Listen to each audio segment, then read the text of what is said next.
Bonjour à tous, tout le monde est enfin connecté. Excusez-nous du retard pour toutes les personnes qui sont ici. On laisse encore une petite minute tant que tout le monde arrive. Nous-mêmes avons eu un peu de mal à nous connecter. On attend d'ailleurs encore Jérôme Doria qui est rentré-sorti de la salle. Pour parler du numérique, c'est bien. Je vais donc, en attendant que Jérôme, vous m'entendez encore? Tout le monde Tout va bien, c'est Très parfait. bien. Parfait. Oui, ça va, ça va. Ok. Donc, en attendant encore une petite minute, je vois que ça y est, ça se connecte un peu partout. Bonjour tout le monde. On a la Martinique. Bonjour la Martinique. Et ouais, avec le décalage horaire, là, pour le coup, il est quelle heure là-bas? Ouais, non, ça va encore, là, maintenant 15 heures, c'est bien, on l'a fait à la bonne heure. On n'aura pas la Nouvelle-Calédonie, par contre, hein, de l'autre côté. Alors, on a la Bretagne aussi, super. Ouais. Bon, super.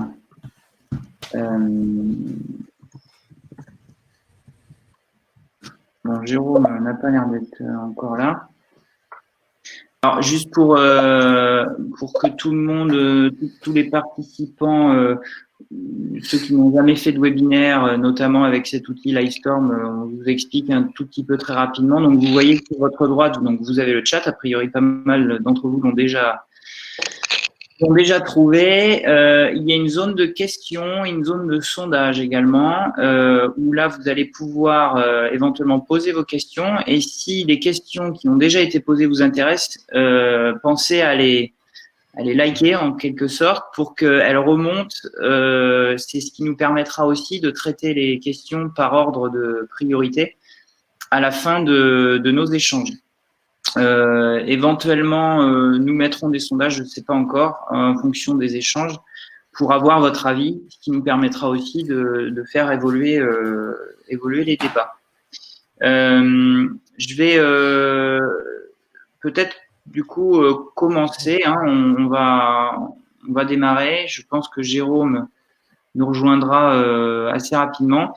Romain, est-ce que tu as ouais, est-ce que tout le monde voit bien les je vais y arriver, les slides là, les présentations? Oui, c'est parfait, c'est parfait. Ok, parfait. Très bien. Eh bien, allons-y.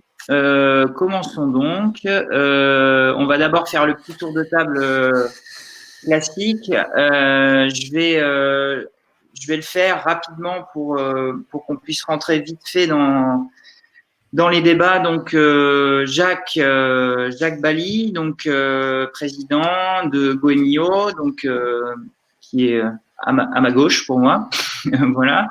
Donc Goemio, hein, guide gastronomique qu'on ne présente plus. Jérôme qui devrait pas tarder à se reconnecter. Donc Jérôme Doria, qui est président, alors qui a plusieurs casquettes. Ce qui est intéressant, c'est qu'il est à la fois restaurateur. Il a plusieurs restaurants qui vont du petit bistrot de quartier parisien à la grande brasserie avec plus de 1000 couverts jour. Également président numérique au GNI. Et enfin, une autre casquette qui est intéressante dans notre cas en ce moment, puisqu'il fait aussi du conseil en assurance. Donc, l'assurance aujourd'hui est un vrai sujet dans la restauration. Vincent Brassard, président de l'association La Tablée des Chefs, qui a pour deux missions principales. Donc, l'association fondée au début des années 2000 au Québec, mais qui a maintenant sa branche française depuis quelques temps. Dont la mission est principalement de nourrir et éduquer, donc à travers différents types de projets. Vincent pourra en parler peut-être un petit peu plus tard. Et enfin, Simon, qui est donc chef propriétaire du restaurant Solide à Toulouse, et également un des fers de lance et fondateurs de l'opération Belle Gamelle qui a vu le jour pendant le confinement pour aller aider à nourrir les soignants, mais également maintenant tout un tas d'autres personnes qui sont dans le besoin. J'ai fait un rapide tour de table, j'ai rien oublié, tout va bien. eh ben, je vous propose du coup qu'on commence à… Je vais vous parler rapidement du programme. Alors, évidemment, comme à chaque fois, on a un peu de retard. On va parler très rapidement, je vais mettre un petit contexte assez vite, et puis on rentrera sur les 3 questions qui nous préoccupent aujourd'hui. C'est les nouvelles tendances de consommation des clients, comment il va falloir s'y adapter suite à cette crise. Est-ce qu'il y aura un avant et un après dans la restauration? Bon, on se doute de la réponse, mais on rentrera évidemment dans le détail de comment sera cet après. Et un aspect qui nous semble tous aujourd'hui autour de la table important, c'est la solidarité qui est vraiment ressortie de manière très importante pendant cette crise et qui semble être quelque chose qu'il faut arriver à continuer après. Et puis après, on laissera la place aux questions-réponses. Donc, n'hésitez pas à poser vos questions dans l'onglet questions. Je le répète, plus on aura de questions, plus on pourra débattre et faire avancer les choses. Donc, il faut y aller. Voilà, donc je vais commencer. C'est moi qui parle au début et après, c'est vous qui parlez. Je commence par une citation. C'est toujours facile de démarrer par une citation, surtout quand c'est celle d'Olivier Rollinger, qui pour moi pose un petit peu le débat d'une manière générale sur la notion carrément de nourriture. On est au-delà, pour moi, de juste la restauration. Donc je vais pas la déformer. Hein. La nourriture est tout à la fois notre premier médicament, notre héritage et notre culture. Face à l'état de la planète, la cuisine est une des clés de la transition écologique qui s'impose à notre société. Je trouve que dans cette citation, il y a beaucoup de choses résumées. L'héritage, la culture, donc qui sont des choses très importantes dans la restauration, mais également pour moi les enjeux autour des impacts sur la planète que nous devons mener dans le monde de la restauration tous autant qu'on est. J'en dis pas plus. Je vais parler un tout petit peu du contexte aujourd'hui. Alors j'ai retiré 3 chiffres principaux. Il y en a évidemment plein. 6,7 milliards de repas servis par an dans la restauration. C'est important, c'est beaucoup. Pour moi, ça tire 2 choses. Ça veut dire que déjà, la restauration constitue un débouché essentiel pour tout un tas de filiales, notamment la filiale agricole, on vient de le dire. Et également, pour moi, c'est le rôle majeur qu'a la restauration dans la transmission et même dans son écosystème, dans l'écosystème social. Donc, les restaurateurs ne sont pas là que juste pour nourrir les gens, ou en tout cas, à travers cette action-là, il y a beaucoup de choses qui doivent être transmises. Donc, on pourra en parler parce que, à mon avis, c'est quelque chose d'important dans ce que doit faire le restaurateur à partir de maintenant. J'ai pris un petit chiffre concernant certaines habitudes de consommation. Alors, évidemment, on parle beaucoup en ce moment de click and collect. On en parlera dans un webinaire plus tard. 29% des consommateurs se font livrer à domicile. Ça, c'est un chiffre de 2019 qui s'est, à mon avis, encore accéléré début 2020. Et alors, depuis le confinement, tout le monde s'est un petit peu rué dans cette voie. Donc, très clairement, les consommations de restaurants évoluent. Donc, il va falloir penser peut-être à réinventer certains modèles pour pouvoir suivre les habitudes de consommation. Et enfin, le dernier chiffre, c'est 72% des Français qui se disent concernés par les questions de consommation responsable. Ça tire beaucoup de choses pour moi. C'est-à-dire que, selon moi, les citoyens, de toute façon, sont de plus en plus informés de toutes ces choses. Ah, Jérôme, super. Jérôme arrive. Ce qu'il faut savoir, c'est que tous les sujets de développement durable sont des vrais vecteurs d'accélération, multiplicateurs d'intention d'achat. Dans le cadre de la restauration, on a un facteur 3 comparé à un facteur 2 dans le reste dans les autres domaines. Donc, ça veut dire que dans le domaine de la restauration, le côté développement durable est très important, y compris en termes de résultats de chiffre d'affaires. Je m'arrête là. Évidemment, continuez de poser des questions si vous voulez préciser certaines choses. Et puis maintenant, je pense qu'on va commencer le débat. Donc, on va se laisser justement le temps d'échanger. Je vais tourner un petit peu chacun va parler, mais tout à l'heure, en discutant un petit peu et préparant ce rendez-vous, j'ai tout de suite vu qu'il y avait pas mal d'échanges qui pouvaient se créer. Donc, la restauration, c'est convivial, comme diraient beaucoup de gens. Donc, restons convivial également dans cette présentation. Donc, la première question, qui va rester à l'écran pendant un petit moment, c'est comment s'adapter aux nouvelles tendances de consommation des clients. Donc, comme je l'ai dit, il y a beaucoup de choses qui ont changé ou qui vont changer. Le restaurateur va devoir suivre ça, mais également donner, pourquoi pas, des impulsions. Alors, Jérôme, je ne sais pas si tu nous entends là, c'est bon, tu es… Oui, je vous entends. Est-ce que vous m'entendez? Ok, super. Alors, pendant ton absence, je t'ai présenté, donc tu n'as pas à le faire. Et du coup, je voulais peut-être commencer par toi parce que je sais que tu as peu de temps. Donc, au sein du GNI et puis même de tes restaurants, est-ce que tu sens une… Alors, tu n'as pas forcément vu beaucoup sur le terrain pour l'instant, mais les tendances de consommation des clients peut-être déjà avant et vont certainement être accélérées après. Est-ce que tu as un avis là-dessus? Est-ce que tu peux nous dire ce que tu Alors, veux? moi je voudrais commencer à partager d'une manière assez triviale mon expérience personnelle, non pas de clients, puisque les établissements sont fermés, non pas de restaurateurs pour la même raison, mais tout simplement mon expérience de confiné. Donc, aujourd'hui, comme des millions de Français, je me suis aperçu que c'était pas si facile de faire un 5 repas le matin, 5 repas le midi et 5 repas le soir. Je me suis aperçu que c'était pas évident de servir chaud toute la famille, que les personnes autour de la table n'avaient pas forcément envie de manger la même chose.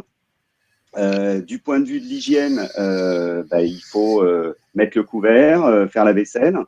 Du point de vue des achats, c'est pas évident de trouver des tomates françaises qui soient mûres et qui soient jolies dans le petit supermarché où on doit faire la queue avant, etc., etc. Donc toutes ces expériences que je partage avec vous, que vous avez vécues, je pense que nos convives et nos clients les ont vécus aussi et se sont aperçus que finalement, les restaurants service à table avaient une certaine valeur ajoutée et que, au-delà du confinement de 3 mois et de l'enfermement et de la privation des libertés, il y avait aussi 3 mois sans restaurant. 3 mois sans pouvoir aller voir d'autres gens, 3 mois sans avoir du choix à la carte quand on va commencer à déjeuner, 3 mois sans manger chaud et en même temps parce que il y en a qui veulent pas se lever de table, etc., etc. Donc je pense que on a un coup à jouer. La question, c'est la tendance. Pour moi, la tendance, c'est de valoriser d'autant plus ce qu'on a de plus que la restauration à emporter, la livraison et la consommation chez soi, c'est-à-dire la sociabilisation, d'avoir même si ce ne sera pas le cas au début, beaucoup de monde au même endroit. C'est d'avoir des endroits qui sont ouverts toute la journée, au contraire des repas familiaux qu'on a dégustés et à heure fixe. C'est de pouvoir manger en terrasse, abrité et chauffé quand il pleut ou quand il fait froid.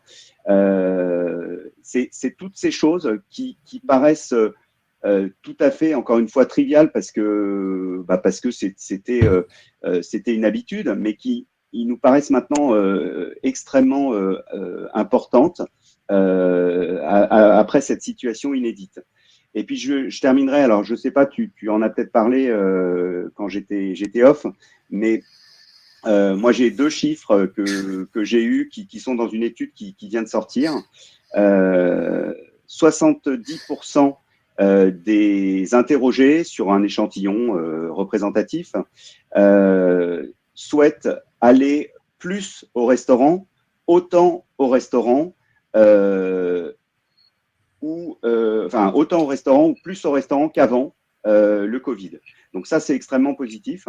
Et la deuxième chose, c'est 60% de ceux qui ne veulent plus aller au restaurant pour le moment ou qui ne savent pas encore, c'est la moitié, ce sera pour des questions des questions sanitaires, des questions de masques et de mesures sanitaires qu'on prendrait et qui rendraient l'expérience restaurant plaisir en expérience plutôt scientifique et santé.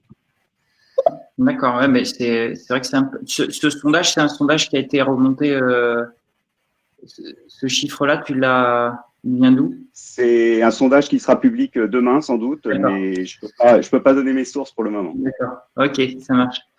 Jacques, est-ce que tu veux nous donner un petit peu ta vision des choses sur les tendances de consommation et de… Moi, je sais pas si j'ai cet optimisme. Je suis toujours très optimiste. Hein, je suis vraiment enthousiaste et optimiste. C'est vraiment le cœur de ma personnalité. C'est le cœur de la personnalité de Goemio. Aujourd'hui, la question telle que tu la poses, Antoine, comment s'adapter aux nouvelles tendances de consommation des clients, elle est très belle, elle est importante. Moi, je me dis, déjà, il y a la loi de l'offre et la loi de la demande. Donc, est-ce que sur le marché sur lequel on est sur une structure d'offre ou une structure de demande? La structure d'offre, c'est-à-dire les restaurateurs, vont souffrir. On ne va pas annoncer de chiffres, moi je suis incapable de donner des chiffres, mais le sentiment que j'ai en profondeur, c'est qu'il va y avoir une énorme casse. Casse, ça veut dire des gens qui vont partir à la liquidation. Alors, le gouvernement a fait des choses extraordinaires pour supporter l'économie. J'espère que ce sera suffisant. À la sortie de ça, notre métier, c'est quoi? C'est la convivialité. Après la casse, on va devoir subir la détérioration de l'acte de convivialité à la consommation au restaurant. Ça va donner un deuxième levier de difficulté parce que la perte de convivialité avec des règles sanitaires strictes vont faire que l'activité économique de ces mêmes restaurateurs va être mise en péril. Du coup, qu'est-ce que ça va générer comme casse supplémentaire? Donc, vous voyez, si je dis ça, c'est parce que je veux dire, on est tous solidaires et qu'il va falloir trouver surtout des solutions pour soutenir cette magnifique activité que nous sommes les premiers à défendre. Hein. Si je suis pessimiste, c'est parce que je veux qu'on trouve les voies optimistes de tous nous sauver et d'aller encore plus loin. Donc, les nouvelles tendances, sincèrement, je sais, oui, j'ai plein d'idées sur ce qui se passait dans le passé et sur ce qui se passera demain. Mais la plus grosse des priorités aujourd'hui, c'est d'analyser l'état de fait tel qu'il est, parce que ensuite on parlera de solidarité, on parlera de plein de choses. C'est la solidarité avec la restauration qui va être, avec l'art de vivre. C'est même pas la restauration, c'est tous les modèles d'art de vivre. Moi, je suis plutôt en phase trouvons des solutions. On mangera dans les conditions que les restaurateurs pourront bien nous trouver, sous la forme qu'ils nous trouveront. Sauvons-nous. On est vraiment au stade, hurrah, sauvons-nous. Voilà, c'est ma position un petit peu angoissée et stressée. Alors, en effet, hein, là, clairement, et c'est l'objet de cette série de webinaires. Hein, il y a encore 4 webinaires derrière qui viennent, qui sont vraiment sur des solutions extrêmement pragmatiques et comment rebondir et comment avancer. Aujourd'hui, le sujet est évidemment de s'en sortir, mais sûrement pas à n'importe quel prix non plus. C'est-à-dire qu'il ne faut pas, au moment où on aura des choix à faire, il faut avoir conscience de quel genre de choix, quel choix on doit prendre. Et c'est pour ça que il me semblait important. Et complètement d'accord avec toi, hein, Jacques, hein, sur le fait qu'aujourd'hui, il faut sauver la restauration, le soldat restauration. Alors, je vais te donner une piste. Nous travaillons sur ce que nous appelons le restaurant à taille humaine. Oui. Nous pensons chez Goemio que le restaurant de demain, la restauration de demain, l'activité économique autour de l'art de vivre sera un art de vivre à taille humain. Et à taille humain, ça veut dire la taille de l'entreprise, le mode opératoire de l'entreprise, le circuit d'organisation et d'approvisionnement de l'entreprise. En fait, nous réfléchissons et nous travaillons autour de ce concept de à taille humaine. Je Ben ça, pense qu'on tu va. vas pouvoir, je te propose de nous en parler juste après, quand on parlera Très bien. justement du avant et après. C'est parfait. Comme ça, on finit notre petit tour de table sur la première question. Parfait. Simon, est-ce que tu veux nous parler un petit peu déjà de ce qui s'est passé pour toi pendant le confinement et justement comment un petit peu tu as vu les tendances peut-être évoluer? Alors, moi, je pense que les tendances ont évolué, mais c'est pas. Le Covid a été un accélérateur très fort. On a eu les gilets jaunes, la crise sur les retraites qui ont beaucoup impacté les restaurateurs. Mais même avant cela, déjà toute l'offre de Uber Eats, Deliveroo ont amené beaucoup de personnes à s'orienter vers la vente à emporter, ce qui n'existait pas, hein, la vente à emporter, à part des pizzas. On ne se faisait pas livrer autre chose que des pizzas il y a encore 5 ans. Et moi, le premier. Je pense que quand les gens mettent du temps à s'y mettre, peut-être, tu montrais 29% en décembre 2019, mais je pense qu'une fois que les personnes ont mis le pied à l'étrier de la vente à emporter, un petit peu malheureusement pour nous, les restaurateurs traditionnels, le retour n'est pas possible. Un petit peu comme durant les Gilets jaunes, quand les gens ont quitté les centres-villes parce que le samedi à Toulouse, par exemple, c'était devenu des endroits un petit peu dangereux, ils se sont orientés vers Amazon, ils n'avaient jamais acheté sur Amazon, mais à partir du moment où ils ont acheté une fois sur Amazon, ils ont continué à le faire malheureusement, et il n'y a pas un retour à la normale après ces événements. Et je pense que du coup, cette crise du Covid a amené beaucoup de gens à aller chercher des plats à emporter. Et je pense qu'après Covid, il y en a beaucoup qui vont continuer. J'avais une remarque de Yves Candebord quand on discutait du sujet il y a déjà quelques années. Il se posait la question de savoir pourquoi est-ce qu'il y a des gens qui, en face de chez lui, commandaient à emporter ces plats et qui préféraient les manger chez eux plutôt que dans le restaurant. Donc ça veut dire qu'il y a peut-être un endroit où les restaurateurs, on n'a pas réussi à ce que la convivialité, que nos endroits fassent une réelle différence plutôt que de le manger chez soi. Donc je pense que ça, il faut effectivement qu'on repense nos endroits. Peut-être que ce que disait Jacques est intéressant, des restaurants à taille humaine, des choses peut-être un petit peu plus didactiques, impliquées, peut-être plus de collaboration, de partage avec la clientèle. En tout cas, ce qui est maintenant sûr, c'est que la vente à emporter, on va devoir faire avec. Hein. Ça va être, en tout cas jusqu'à la réouverture des restaurants, une chose importante pour nous. Mais je pense que la situation ne va pas se rétablir de suite. Hein. On a l'exemple de la Chine et on voit que les gens retournent doucement au restaurant. Donc la vente à emporter, ça va faire partie de notre quotidien si on veut maintenir un tout petit peu de la vente. À mon avis, il faut la repenser. Hein, parce que si vous voulez, nous, ce qu'on sait faire, c'est aussi mettre un petit peu d'histoire dans nos assiettes, hein, sur de la restauration gastronomique ou bistronomique, enfin, quelle qu'elle soit. Parce que c'est vrai que le petit contenant en aluminium à réchauffer, bon, c'est pas forcément sexy. Il y a des nouveaux supports qui sont en train de se créer. Il y a moyen de faire des jolies choses peut-être à emporter. Est-ce qu'on sert les plats chauds à être livrés? Est-ce qu'on sert des plats sous vide avec une notice pour faire des choses qui soient très très belles où les gens interviennent dans le dressage de leurs plats? Nous, on essaye beaucoup de choses. On voit que les gens, ils se sont remis à la cuisine, donc ils aiment aussi un petit peu participer à l'élaboration de leurs propres plats. Ils sont prêts à consommer un petit peu différemment. Donc je pense il faut penser comment est-ce qu'on implique le client dans notre nouvelle démarche et quels sont nos points forts sur cette vente à emporter. Si on repense parce que moi, la vente à emporter, bon, pour moi, c'est pas du tout mon... Simon, je te propose, si tu veux, on pourra préciser un petit peu peut-être la vente à emporter sur le deuxième point. Je voulais laisser la main à Vincent, peut-être pour D'accord, parler. non, je termine en disant que dans les nouvelles tendances, c'est vrai qu'il va falloir intégrer le côté sanitaire. Ça, on va être un petit peu obligé de le faire. Par contre, c'est vrai que si c'est pour transformer nos restaurants en des lieux qui ressemblent à des parloirs ou à des sas de grands malades en hôpital, moi, je ne suis pas sûr de vouloir jouer là-dedans. Mais malgré tout, je tiens à ce qu'on respecte toute, toute une sécurité.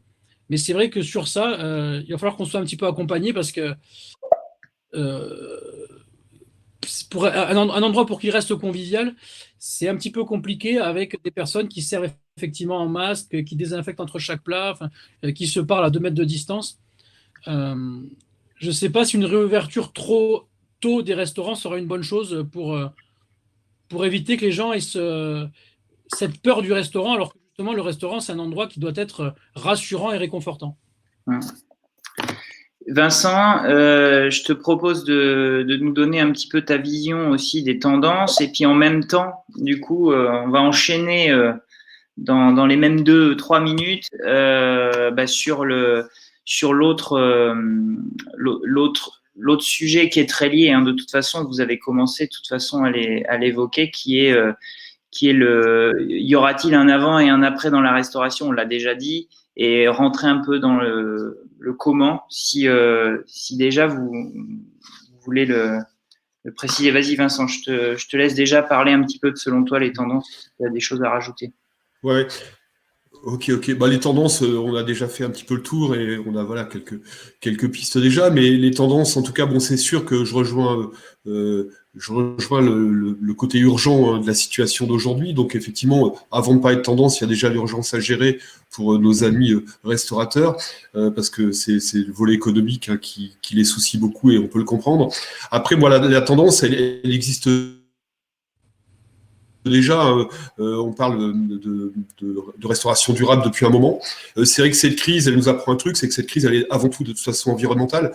Donc, effectivement, il faut penser la restauration de demain. Jacques parlait aussi de restaurants à taille humaine, etc. Donc, nous, à la table des chefs, ça fait longtemps qu'on parle de ça, qu'on prône cette restauration-là et cette alimentation-là. Parce que nous, on éduque, enfin, on va faire des ateliers auprès de jeunes plutôt en milieu défavorisé, on les sensibilise à une bonne alimentation et on leur parle de circuits courts, on leur parle de saisonnalité, on leur parle de préservation des ressources, pêche durable, etc.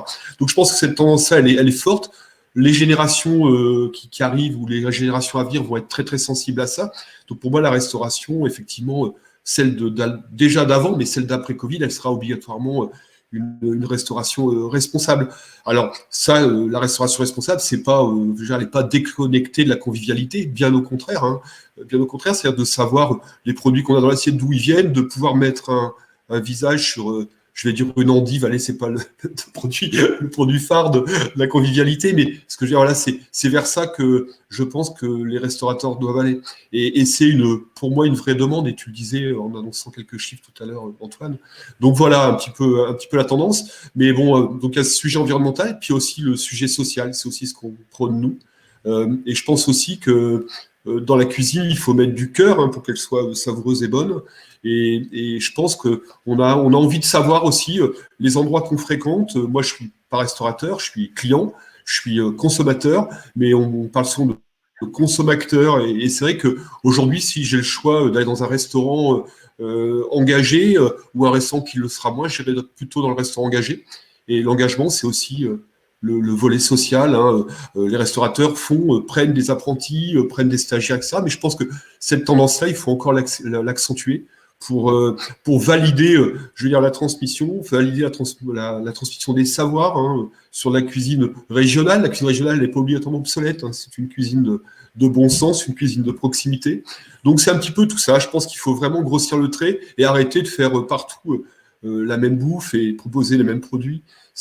À mon avis, c'est vraiment la biodiversité. La biodiversité dans l'assiette, c'est ce qui nous sauvera, comme la biodiversité dans la nature. En fait, voilà le message que je pourrais passer et les tendances que je sens poindre. Après, moi, je suis dans ce milieu de l'ESS, de l'économie sociale et solidaire, donc on est assez sensible à ça. Mais c'est quand même pour moi un mouvement de fond et je pense vraiment que voilà, c'est quelque chose que les restaurateurs doivent vraiment prendre conscience, que les jeunes qui arrivent dans le métier doivent avoir confiance en ça et conscience de ça. Alors Voilà justement, ce que là, je peux dire. merci Vincent. Et du coup, je rebondis pour rentrer maintenant un peu plus dans des choses très concrètes. On a cité déjà 3 ou 4 fois la vente à emporter.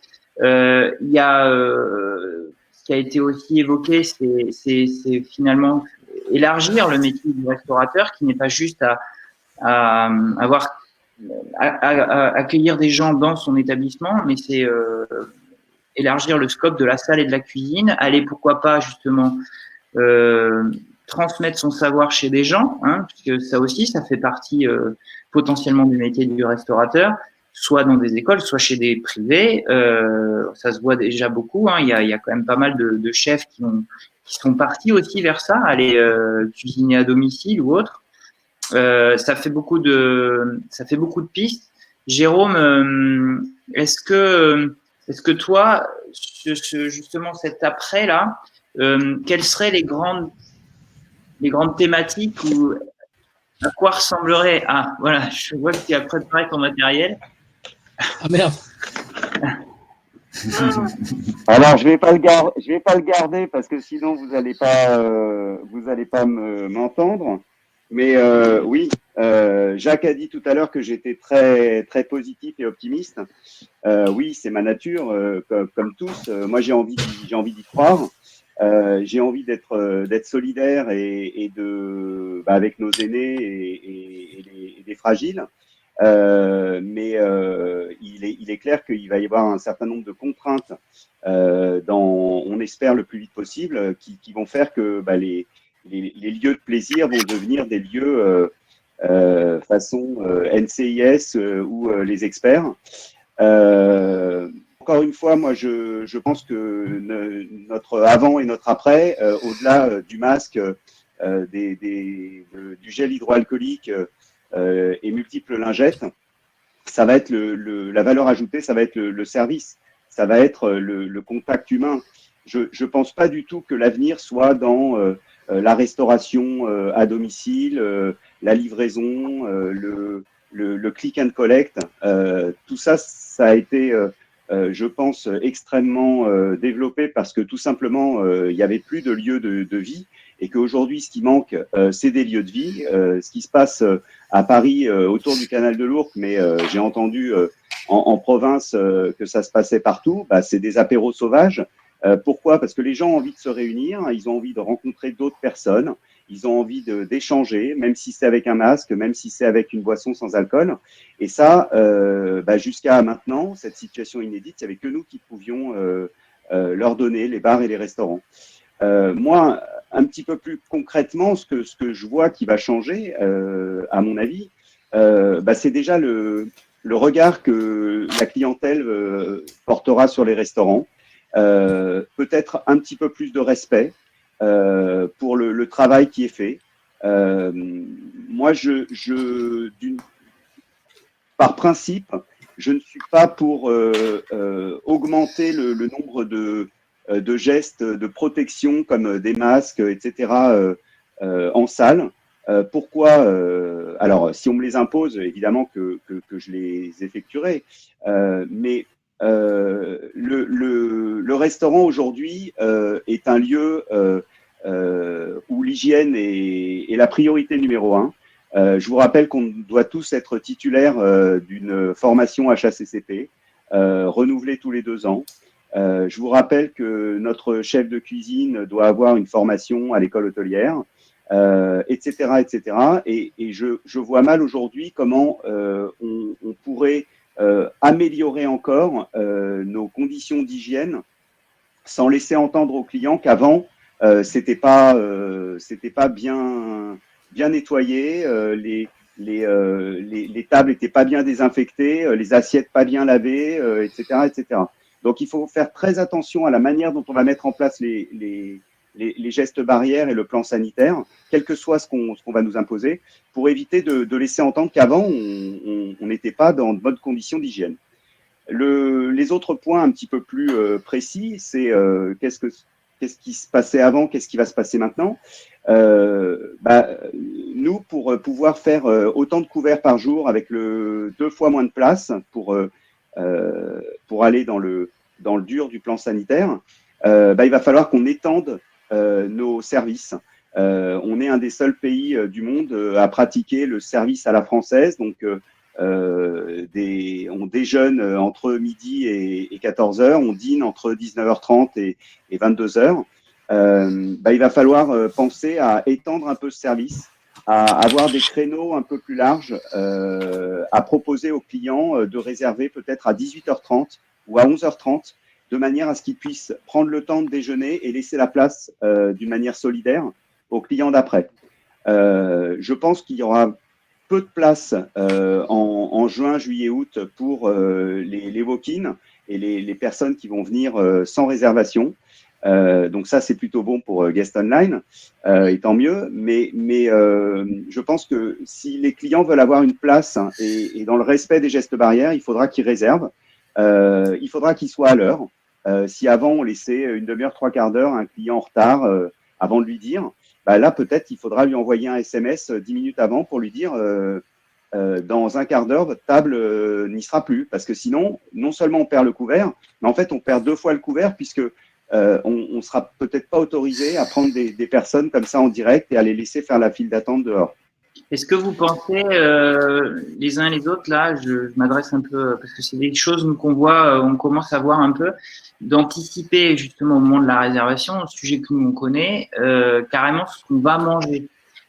C'est des vieux fantasmes de techniciens d'il y a 10 ans à l'époque où on voulait faire de la réservation en ligne. On se dit, les gens vont commander, ça n'est jamais arrivé à ce moment-là. Mais là, aujourd'hui, quand on est dans une problématique, à la fois d'hygiène, mais également de ne pas gaspiller, peut-être que, est-ce qu'il y a une tendance, selon vous, qui va être de dire, les gens, quand ils vont réserver, ils vont également précommander, finalement, ce qu'ils vont avoir sur la table quand ils vont se rendre. Simon, quel est ton avis là-dessus, Simon? Alors, il y avait ça et le prépaiement, qui sont peut-être des choses intéressantes à penser. Alors, écoutez, moi, j'ai des amis, les planeurs à Toulouse, ils sont d'origine japonaise et pour eux, ils ont une autre vision de la tradition, de ce qui est acceptable ou pas dans une réservation.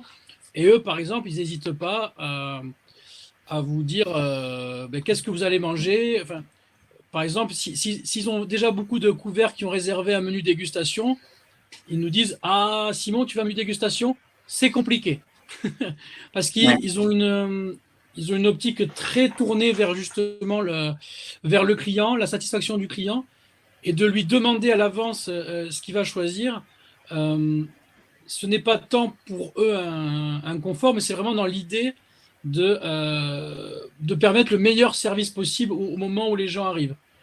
À mon avis, ça va demander quand même beaucoup d'explications et aussi beaucoup de souplesse, parce que, à mon avis, on peut peut-être suggérer au démarrage avant d'imposer, parce que je pense qu'en France, on n'aime pas trop être imposé. Mais pourquoi pas? Après, je rebondis à ce que disait Jérôme sur l'extension des horaires. C'est vrai que ça faciliterait beaucoup de choses, mais il y a une chose dont on n'a pas encore parlé, c'est le personnel. Aujourd'hui, la restauration, c'est un des secteurs où si on génère quand même un gros chiffre d'affaires, pour pouvoir y arriver, la proportion en masse salariale est énorme. Une entreprise de service, pour arriver à faire 1 million de chiffre d'affaires, elle va avoir en masse salariale 150 000 euros. Nous, pour faire 1 million de chiffre d'affaires, en moyenne, on est à 380 000 euros. Et on n'a pas d'aide supplémentaire. Et je pense que dans le futur, alors que je pense que c'est quand même une force de notre pays, la restauration, et ça demande beaucoup d'employés pour pouvoir faire des choses qui sont bien. Et aujourd'hui, on leur en demande beaucoup, même quand on arrive à leur faire respecter 39 heures par semaine, ce qui est la norme en restauration. Ce ne sont pas des horaires qui sont super. On travaille tôt le matin, on finit tard le soir avec des coupures dans l'après-midi. Et je pense que si on veut arriver à repenser un avant et un après, il va falloir réellement qu'il y ait des choses qui soient faites pour faciliter l'emploi dans ce métier, pour qu'on puisse donner des conditions plus faciles à notre personnel, mais qui pour l'instant c'est très compliqué. On se bat avec des marges très faibles pour arriver à un certain niveau de qualité. C'est très compliqué. Et je pense qu'il va falloir repenser un petit peu les aides, et j'espère que c'est l'État peut-être qui va pouvoir le faire, pour qu'on puisse mieux embaucher, mieux valoriser le travail des équipes, mieux les rémunérer, parce qu'aujourd'hui, je trouve qu'on rémunère pas assez, et malheureusement, on ne peut pas rémunérer assez, parce que sinon, ça ferait monter les additions que les gens ne sont pas encore prêts à payer. Alors, je me trompe peut-être, mais je pense qu'on doit réfléchir un petit peu effectivement à comment valoriser au service et tous les petits emplois du plongeur à n'importe quel acteur qui participe de nos restaurants. Donc je pense que c'est ça qui va devoir être pris en compte dans l'après. Merci, merci Simon du coup pour cette vision. Moi, je trouve en effet que c'est assez intéressant. Jacques, tu parlais tout à l'heure d'un restaurant à taille humaine. Est-ce que tu peux nous en dire un petit peu plus du coup pour compléter peut-être et terminer cette question? Alors, il me semble que le micro, voilà, ça y est, le micro devrait être activé maintenant. Oui, je vois les questions qui bougent sur le côté. Restaurant. Alors, en fait, nous, ce qu'on essaie de faire, c'est de se projeter dans ce que pourra être le restaurant de demain. Alors, je vais répondre sur la taille humaine dans 2 minutes. Mais dans ce que j'ai entendu sur l'HACCP, le service, toutes ces problématiques-là, en effet, le restaurant est déjà dans une situation critique. Si on lui rajoute des coûts, si on lui rajoute des modes de fonctionnement alourdis, etc., c'est compliqué. Il faut quand même se demander pourquoi on va au restaurant au départ. On va au restaurant pour se nourrir ou pour prendre du plaisir. Moi, chaque fois qu'on parle de gastronomie, de restauration, j'essaie de le remettre dans un modèle plus large, qui est le modèle de l'art de vivre. Et dans ce modèle d'art de vivre, je mets une coupe, et après, je vais redescendre à la taille humaine. On est sur un modèle économique.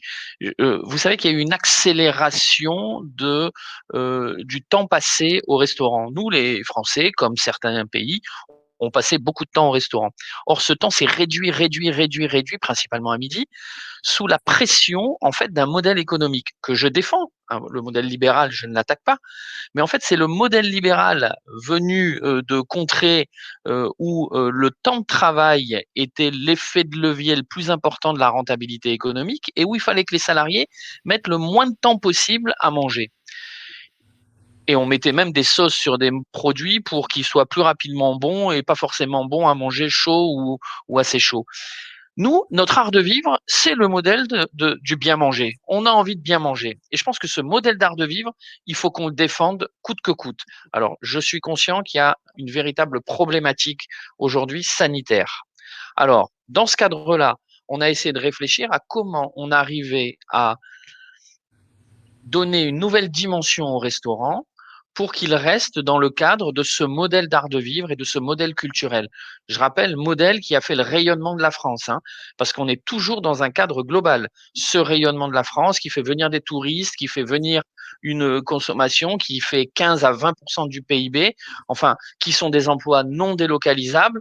On est vraiment dans une problématique macroéconomique, même si c'est notre art de vivre, etc. Alors, nous, on est en train d'essayer de développer 2-3 notions. La première, c'est en effet la taille humaine. La deuxième, c'est le goût du pays. Ça va de pair. La taille humaine, c'est quoi? Oui, j'ai vu sur le côté des questions disant les restaurants sont déjà à taille humaine pour la plupart. Non, c'est pas ça à taille humaine. À taille humaine, ça veut dire que en fait, on remet de la simplicité, on remet de l'humilité, on remet une réelle proximité. Rappelez-vous ce qu'était quand on allait voter pour les élections départementales, le Conseil général. On votait pour des cantons. Le canton, c'était un lieu où quelqu'un pouvait aller à pied ou à cheval en une journée aux limites du canton pour s'approvisionner, pour voir les gens. Je sais que je parle d'un temps passé que les jeunes ne connaîtront certainement pas. Mais la réalité de tout ça, c'est qu'en fait, il y avait un mode de vie qui nous protégeait. Il y avait un écosystème qui nous protégeait. Et la taille humaine, c'est l'endettement, c'est le service, c'est les pratiques en salle, c'est tout un ensemble de maillons de réussite d'un restaurant, de l'art de vivre, de l'hôtellerie, de tout un ensemble de métiers, qui fait que on protège l'écosystème dans lequel on est et nous n'aurions pas subi la crise telle qu'on l'a subie là dans ce métier si on s'était mis dans ce domaine à taille humaine. Le goût du pays, c'est quoi? Eh ben, le goût du pays, ça va avec. Le goût du pays, c'est quand on reste dans la proximité, quand on reste dans la proximité de nos recettes, quand on reste dans la proximité du goût, quand on reste dans la proximité d'approvisionnement, eh bien, on protège cet écosystème qui a fait notre réussite ou en tout cas notre notoriété à l'international. Voilà, je voulais juste parler de ça. Et pour ce qui est des pays, parce que Jérôme a parlé de l'extension des horaires d'ouverture, etc. C'est vrai que il y a des problèmes de masse salariale. Vous savez que dans les pays de l'Est, on mange de midi à minuit. Et en effet, midi, minuit, alors au-delà des problèmes d'organisation pour les chefs, pour la cuisine, les brigades, etc.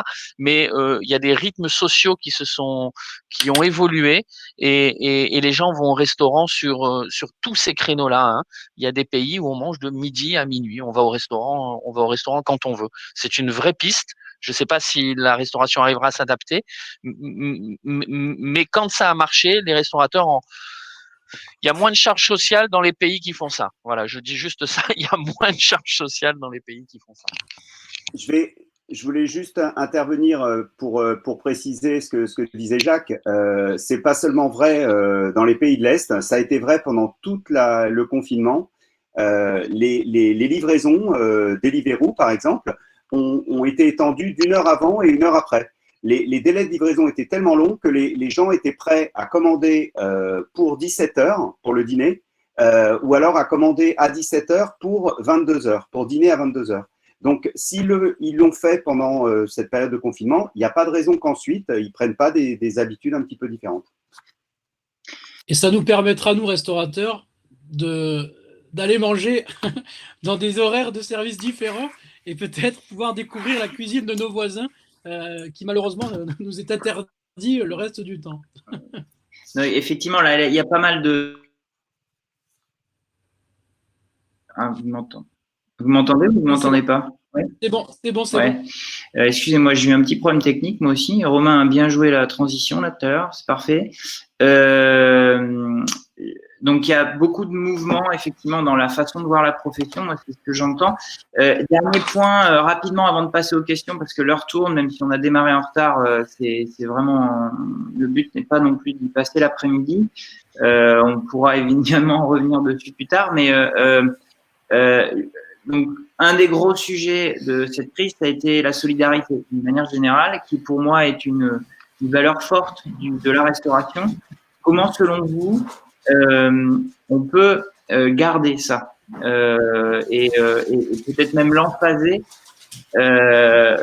en s'appuyant sur tous les mouvements qu'il y a eu pendant la crise et du coup peut-être même valoriser la restauration à travers cet aspect-là. Tu as été au cœur du sujet là pendant les 2 mois. Tu as vu beaucoup de choses. Est-ce que tu peux nous dire ce que tu as appris et ce que tu as envie de changer dans ton restaurant suite à ça? Alors, nous, c'est vrai que de manière très rapide, hein, quand on a commencé le mouvement Belgamel, on a eu en 30 chefs, 45 fournisseurs, 150 bénévoles qui ont participé. Et ce que j'ai pu voir rapidement, c'est qu'il y avait des gens qui n'étaient pas forcément propriétaires de leur restaurant, qui étaient juste cuisiniers. Et c'est vrai que pendant 1 mois, ils sont venus faire des repas pour faire 500 repas par jour pour des personnes en grande difficulté, des soignants, de manière entièrement bénévole. Et alors, c'est peut-être une notion qui paraît un peu naïve, un petit peu bête, mais moi, je trouvais qu'il y avait quand même une notion d'amour, une notion de faire plaisir. C'est le but de ces gens-là qui venaient aider tous les jours. C'était pas de gagner de l'argent, c'était vraiment de faire plaisir. Et quand on leur avait retiré ça, eh bien, ils venaient tous les jours pour pouvoir participer à quelque chose de plus grand qu'eux, de plus important. Et nous, on ne cherchait pas à nourrir les personnes à qui on livrait ces repas, mais c'était de leur donner de la considération. Et j'espère que ce qu'on a pu monter aujourd'hui, cette force-là, qui s'est montée dans une période de crise, on va arriver à le continuer avec cette idée de collaboration entre tous. Alors peut-être pas à même échelle, mais je pense que toutes les forces qu'on a pu mettre en avant, voir qu'on était quand même beaucoup plus solidaire qu'on pouvait l'imaginer. Et ben, moi, je souhaite que ça continue. Alors, chacun à son échelle, et il faut surtout s'organiser. Nous, ce qui a permis que ça fonctionne, c'était vraiment l'organisation. Ça demande pas mal de travail en amont, puisqu'il faut pouvoir respecter, on en parlait, les normes sanitaires. Parce que pour servir des populations qui sont dans des squats, dans des hôtels ou dans différents endroits qui ne sont pas forcément faciles d'accès, on ne peut pas le faire dans des mauvaises conditions. Donc ça demande une grande organisation. Et pour ça, je pense qu'il faut de la collaboration. Et je pense que ça va être un peu des choses un peu fondamentales de l'après. C'est-à-dire, il va falloir se réunir sur beaucoup de choses, travailler ensemble sur beaucoup de choses. Et je reparle du personnel. Je pense que ces initiatives-là pourront aussi donner de l'emploi pendant un moment, dans une phase qui va quand même être transitionnelle avant de retourner complètement à l'équilibre et de pouvoir réemployer tout le monde. Donc je pense qu'entre-temps, il y a quand même des énormes besoins qui se font sentir, parce que c'est pas parce qu'on va être déconfiné que les personnes en grande difficulté vont avoir moins de problèmes. Je pense que même pendant une grande période, il va falloir les aider beaucoup plus. Et c'est en se liguant, en s'organisant, qu'on va pouvoir à la fois nous trouver du concret dans nos métiers, valoriser notre savoir-faire, pouvoir rémunérer les personnels qui vont travailler pour le faire et offrir un service qui va être, à mon avis, très nécessaire, si pas en termes de nourriture, mais en moins en termes de considération de ces personnes. Ok. Est-ce que Vincent, toi qui es au cœur de toutes ces notions de solidarité, est-ce que tu aurais des conseils finalement à donner aux restaurateurs, parce que tu vois beaucoup de mouvements de solidarité dans ton métier. Quels pourraient être des outils selon toi? Est-ce que tu vois déjà des choses? Je t'ai coupé le micro tout à l'heure. Attends, je te le réactive. Voilà, c'est bon. On t'entend. Ok. Et les cloches. Ouais. Donc j'ai peux répéter, j'ai pas entendu. Ouais, en fait, je disais, ouais, là il est 16h, c'est pour ça que les cloches sonnent. Je disais, pour finir sur ce sujet solidaire, avant de rapidement passer sur les questions, là, parce que je vois qu'il y a quand même plusieurs questions qui sont posées. Est-ce que toi, vu que tu es dans tout ce qui est justement social et solidaire, on pense que de toute façon c'est une des pistes aussi pour s'en sortir. Est-ce qu'aujourd'hui tu vois des bonnes pratiques dans tous les jours, dans ton travail de tous les jours, qui pourraient être applicables dans le monde de la restauration commerciale? Oui, bah écoute, oui, nous on a dans les bonnes pratiques, c'est certain, il y a des choses qui doivent absolument être mises en place. Simon parlait des difficultés là, avec cette crise, les gens les plus démunis, etc., ont été encore plus en difficulté que d'habitude.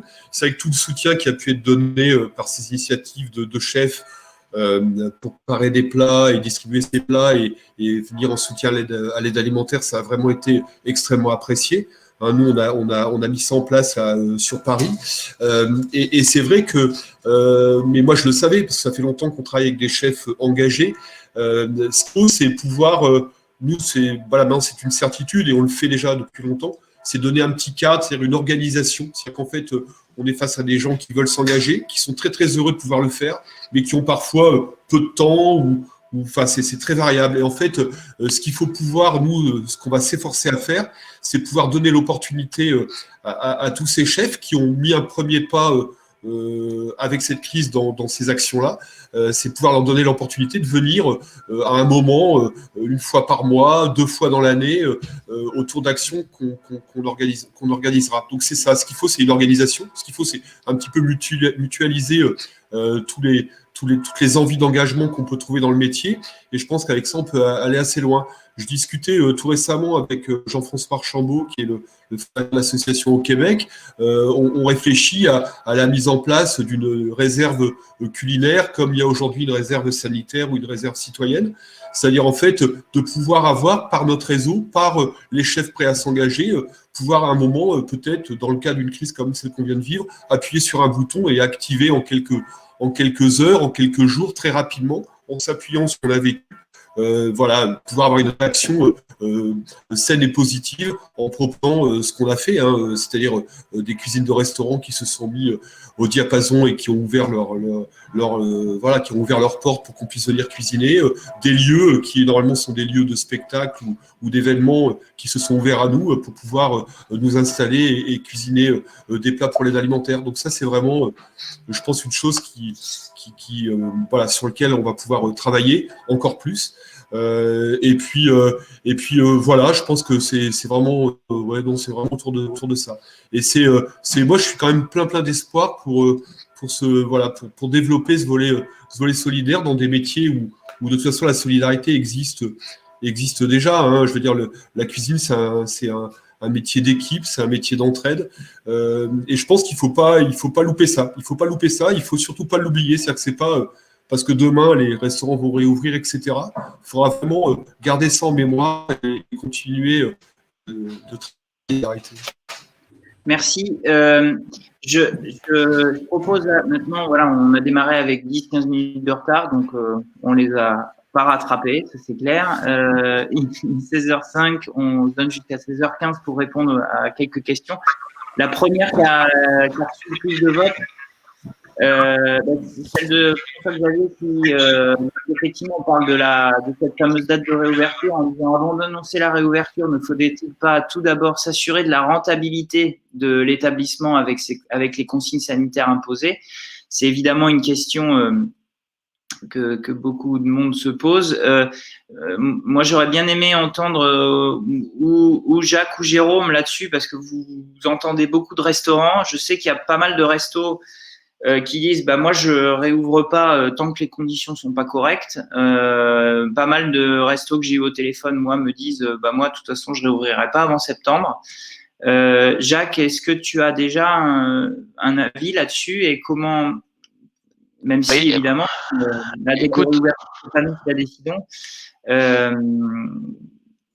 j'ai fait je sais pas si on m'entend là, oui. Oui. J'ai fait une tribune à ce sujet dans la presse quotidienne régionale il y a un mois de ça, en demandant la réouverture des restaurants extrêmement rapidement, c'est-à-dire à fin mai, début juin, en expliquant pourquoi et ensuite en militant pour une consommation française forte que j'appelais le patriotisme de recroissance. Et comme toujours en France, en fait, on a cette à chaque élection 51-49% de pour et de contre. Moi, j'avais une liste d'arguments pour la réouverture et j'ai reçu de l'autre côté une liste de contre-arguments contre la réouverture. Alors, dans les deux cas, chacun doit se faire son opinion. Ceux qui ne voulaient pas réouvrir disaient que pour l'instant, ils étaient sous la protection du chômage partiel, de toutes les lignes de protection qui leur permettaient de rester fermés. Et qu'en réouvrant avec des capacités à 50%, quand on connaît le mode de fonctionnement d'un restaurant entre son coût matière, son coût RH, ses coûts fixes, son loyer, etc., il était rapidement mis en difficulté s'il avait 50% de taux d'occupation. Et puis même s'il arrivait à ajuster un 50% de taux d'occupation avec un mode de fonctionnement et une dimension, est-ce qu'il était même sûr qu'avec le comportement des clients, il atteindrait ce taux d'occupation? Donc, il y avait une partie des restaurateurs qui étaient arc-boutés en disant il faut attendre que les conditions soient totales et renouvelées pour qu'on puisse se mettre en sécurité. Et de l'autre côté, et j'ai encore reçu des mails hier juste incroyables de gens qui disent il faut pas réouvrir parce que nous, là, pour l'instant, on n'a jamais fait ces chiffres d'affaires en delivery. Vous avez des gens qui explosent les chiffres d'affaires en delivery. Eux, ils se disent mais comment on va faire quand on va réouvrir? on n'avait pas de cash, pas de trésor, pas de machin. Au moins là, on a remis les équipes. Alors je ne dis pas que c'est tout le monde qui est dans ce cas-là, mais il y a eu ce symptôme-là où le delivery, pick-up, click and on appelle ça comme on veut, prêt à cuire, prêt à manger, ça a cartonné. Et de l'autre côté, il y a les machines de restauration qui sont organisées, disciplinées et qui, elles, étaient capables de mettre en place et qui avaient la volonté, et je pense de mon côté on se tient tous par la main. Tout le système économique se tient par la main. Ça va être facile pour personne. Ça va même être plutôt difficile pour tout le monde, mais qu'on se tienne tous par la main. Et là, quand on parle de solidarité, je pense que la vraie solidarité, on va la voir maintenant. C'est maintenant qu'on va devoir faire preuve de solidarité de tous envers tout le monde. Parce que, en effet, ça va être dur. Il n'y aura pas de création de valeur. Il y aura pas on va pas gagner d'argent. On n'en est pas à ce stade-là.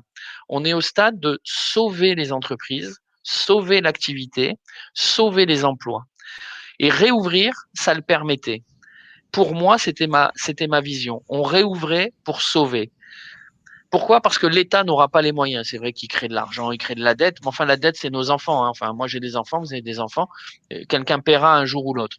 Donc, il y avait cet antagonisme entre ceux qui disaient on n'ouvre pas. Si je te dis 51-49, Antoine, c'est parce que des deux côtés, il y avait des bons arguments. Qui a raison, qui a tort?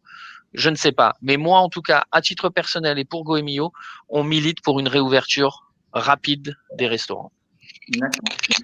Alors, j'adhère tout à fait à ce discours je ne vais pas répéter ce qui vient d'être dit et très bien dit. Moi, j'ai juste à rajouter une petite chose. Je voulais en parler tout à l'heure, ça tombe bien. On parlait de solidarité. Avec les 2 millions de personnes qui travaillent dans nos métiers, avec les restaurateurs et les entrepreneurs, on a aussi nos fournisseurs qui ont été affectés, dont le chiffre d'affaires est tombé à zéro et qui, on l'oublie assez souvent et assez vite, mais leurs factures du mois de février, mars, voire quelquefois janvier ou décembre ne leur ont pas été réglées à ce jour ou alors seront réglées quand on aura les PGE. Le simple fait de réouvrir, c'est une certaine solidarité, même si on n'est pas rentable. Au moins, on va amortir les charges fixes. On va pouvoir refaire tourner l'économie et pouvoir comme ça alimenter et payer nos factures à nos fournisseurs, les faire travailler un petit peu, c'est mieux que rien. Et puis, pour terminer là-dessus, il y a clairement les ASP qui vont se terminer progressivement. On ne va pas nous laisser sous perfusion éternellement. Donc, si on nous autorise à réouvrir, on ne nous autorisera pas à percevoir des indemnisations chômage partiel à vitam aeternam parce qu'on n'a pas souhaité ouvrir son restaurant.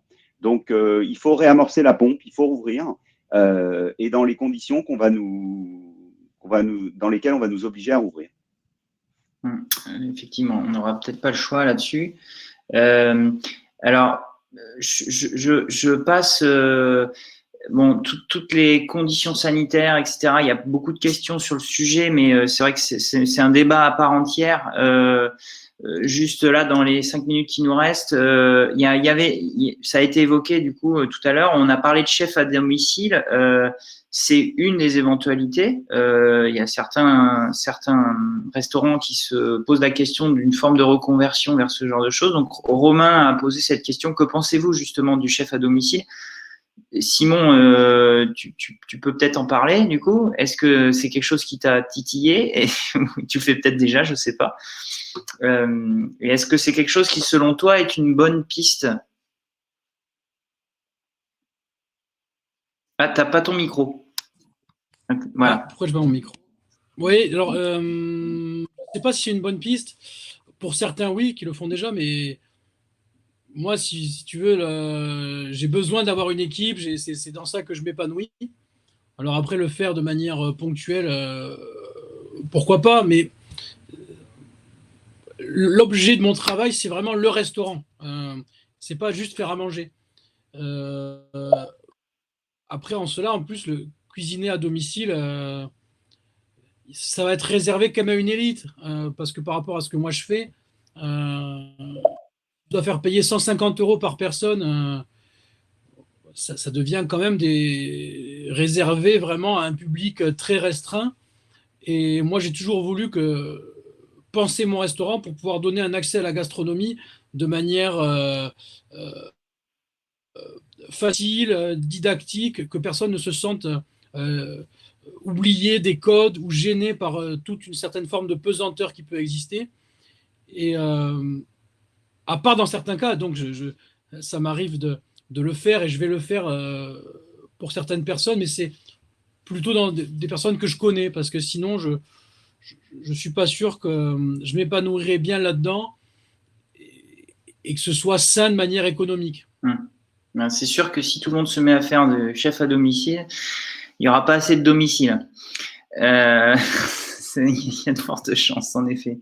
Ok, merci. Bah, c'est assez clair. Allez, une petite dernière pour la route. Bah, encore une fois, la vente à emporter, c'est quand même un peu le cœur du sujet là. Donc Gilles nous demande effectivement concernant la vente à emporter, la remarque des clients est souvent le prix. Certains restaurants pratiquent le même prix et c'est mal vu par le client. Donc une baisse de TVA sur le takeaway est demandée en Belgique. Et pour que le restaurateur ne soit pas impacté, quelles solutions sont à proposer? Jérôme, pourquoi milites-tu? Ce serait moins cher.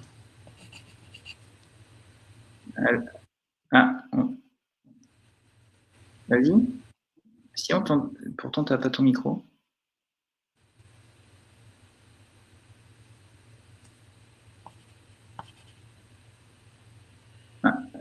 Ça marche. Voilà, c'est bon. Non?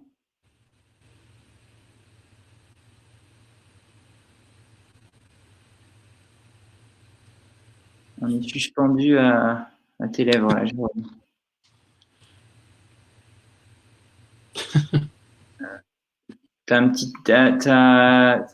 As-tu un avis, Simon, en attendant?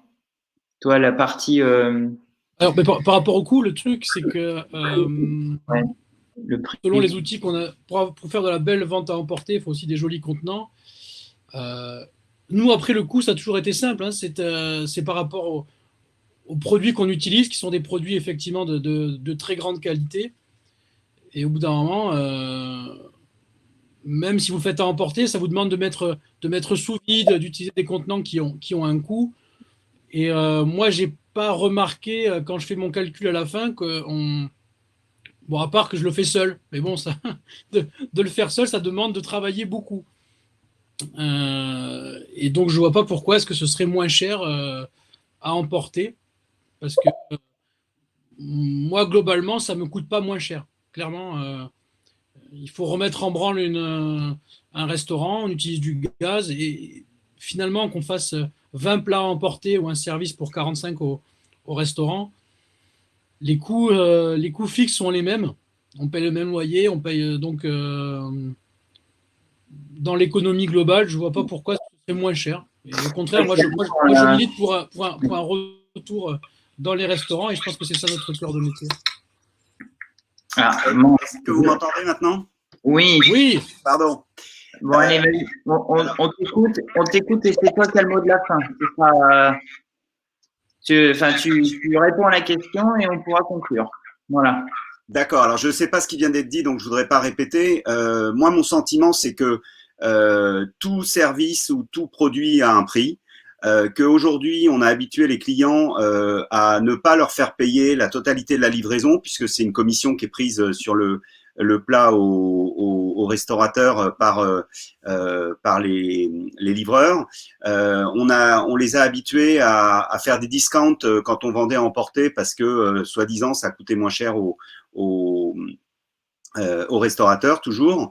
Quand le client réserve et a une heure précise pour venir dîner, contrairement à UGC ou d'autres services, on lui fait pas payer non plus le service, c'est le restaurateur qui paye la commission pour les annuaires qui font payer les réservations, bien sûr.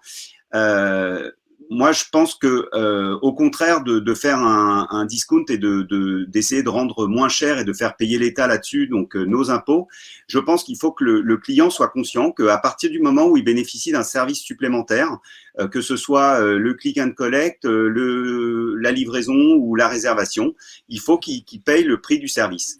Et ça, aujourd'hui, dans notre métier, c'est pas dans les mœurs. Ça l'est dans l'aéronautique, enfin l'aviation, ça l'est dans les réservations de théâtre, etc. Mais ça l'est pas dans notre métier. Je pense que ça, c'est une évolution. Il faut essayer de les amener doucement à ça. Et pour terminer, je dirais que déjà, c'est un bon format. On parlait de tendance tout à l'heure et d'avant-après. Je pense que les webinaires vont continuer.